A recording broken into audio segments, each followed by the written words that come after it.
naglakbay na araw po sa mag-isa. lahat.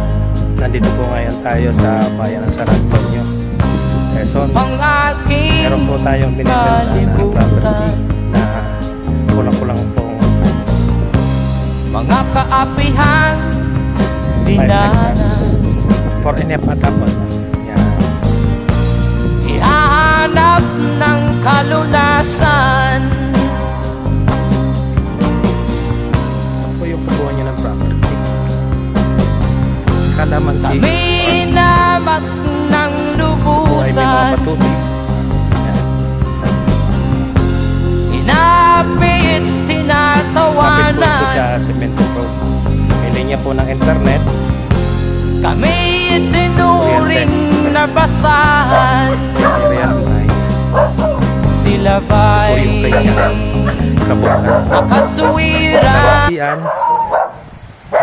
Ito po ay may mga patubig na submersible pump po. Ito ay may 4 na patubig na submersible pump.